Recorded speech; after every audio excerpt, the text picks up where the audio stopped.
धरान उपमहानगरका नवनिर्वाचित मेयर हर्क साम्पाङको चर्चा जताततै छ। हर्कको सादगी जीवनशैली, हरेक कुराको तारिफ अहिले जताततै छ। समग्रमा हर्क साम्पाङ राईलाई नपत्याउनेहरू पनि उनको सफलतामा दङदास छन्, कति त अझैसम्म कोमामा छन्, बेहोस छन्। अर्थात् हामीलाई चाहिएको नै हर्क साम्पाङ राई जस्ता जनप्रतिनिधि हुन्। यो कुरा पक्का हो नि, होइन त?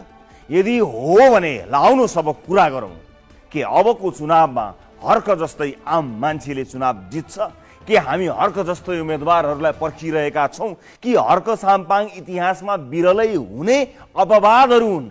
के बालेन अपवाद हुन्? हर्क राई अपवाद हुन्? जितेपछि वाहवाही गर्ने, समीक्षा विवेचना चर्चा गर्ने कि जिताउन मद्दत गर्ने भन्ने कुरा सोच्ने हो भने यो वर्ष यो देशका लागि निकै महत्त्वपूर्ण वर्ष हुनेछ। राजनीतिक दलभित्र लाख करोड खर्चेर टिकट पाउने अनि निर्वाचनमा लाख करोड खर्चेर संसद छिर्ने परम्परालाई ब्रेक लगाउने प्रतिबद्धता जनताले गरे भने ठुला बनाउँदा दलले उम्मेदवार छान्न 1 लाख पटक सोध्छन्। अहिले पनि केही 12 मासे ठुटे नेताहरू हर्कहरूको जितलाई विद्रोह होइन अपवाद भनेर भट्टी तताउँदैछन्। हर्क बालेनहरूको जित सहन नसकेर तिरमिराएकाहरूलाई लागिरहेको छ कि तिनको टाउको 3 पानेले घुमेको हो, तर होइन। आम मान्छेको यो जित परम्परागत नेपाली राजनीतिप्रतिको वितृष्णासँगै भविष्यको आशा नमरेको जनाउ घन्टी पनि हो। यो हावा हो भने हावा नै सही। यसलाई आउँदो संसदीय चुनावसम्म जोगाएर राख्न सक्ने हो भने यो हावाले आँधी ल्याउन सक्ने क्षमता राख्दछ।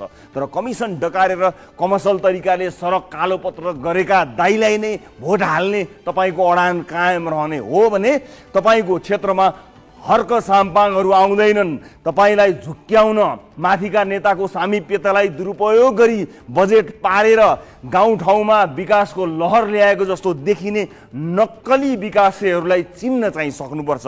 अब चिन्ता गर्ने होइन, चिन्तन गर्ने र जनप्रतिनिधि चुन्दा हुर्कदै गरेका ससाना बालबालिकाको आँखामा हेर्ने र आफूलाई प्रश्न सोध्ने के हामीले यिनलाई पढाएको हुर्काएको विदेश पठाउनलाई मात्रै हो? होइन भने यो आगो निभ्न नदिनुहोस्। यो आगो आउँदो संसदीय चुनावमा डढेलो बनोस् र 275 जना हर्क साम्पाङहरू जन्माउन सफल बनोस्। यो जादु, यो चमत्कार तपाईँले मात्र गर्न सक्नुहुन्छ। मनमा आशा जगाइदिने हर्कहरूलाई कोटी कोटी नमन।